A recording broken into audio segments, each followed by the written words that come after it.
Good morning, everyone, and welcome to this European Motorcyclist Forum. I would like to thank the organizers for inviting me to say a few words.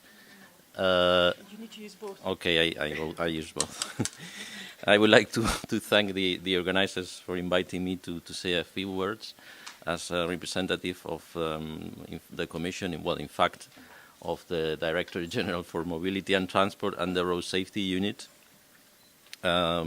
Because the Riders Camp project was partly sponsored by the European Commission.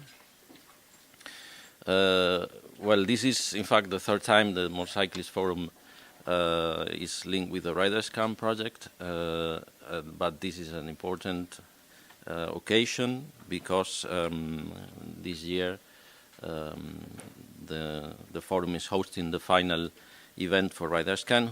That a project has been running now for 3.5 years and has taken an overall view on motorcycling safety. So today we will listen to presentations and discussions that will cover the topics of motorcycle safety, and we will have time to discuss about them. All during these 3.5 years, of course, some things have happened at the Commission and in terms of motorcycle safety. Motorcycle safety has improved, of course, and this is good news. For instance, I have here the figures for 2013, and I see that there was a decrease in motorcycle fatalities of 6.5% in relation to 2012. 18% decrease for mopeds in relation to 2012.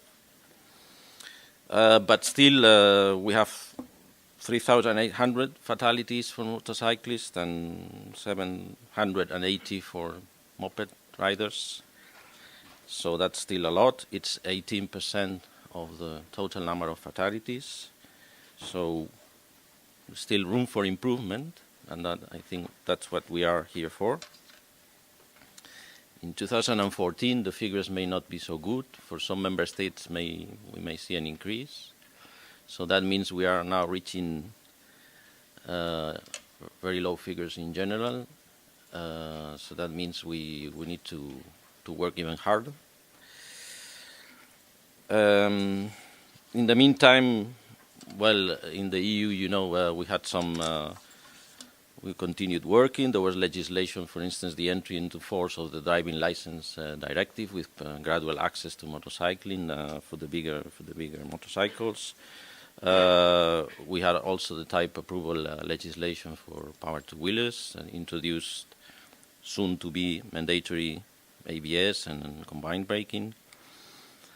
You will remember the roadworthiness discussion, very interesting for the motorcycling community, and the outcome of it. We have continued to provide funding for safety-related actions, in particular for motorcycling. In that particular aspect, I would like to say, you probably know that we launched a study on accident and causation in-depth investigation for motorcycle accidents, a study that will look at 475 motorcycle accidents in depth, applying a common methodology, a methodology that was developed in the project Dakota. I'm particularly glad about this outcome because it was difficult to find financing for that. I hope this will be a beginning rather than an end. In fact, by the way, this was made possible by the roadworthiness legislation, so we have a positive outcome in terms of motorcycling there.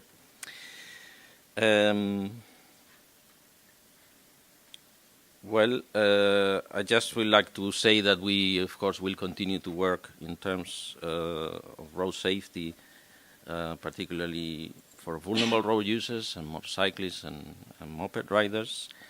And there, the motorcycling community has a very important role to play.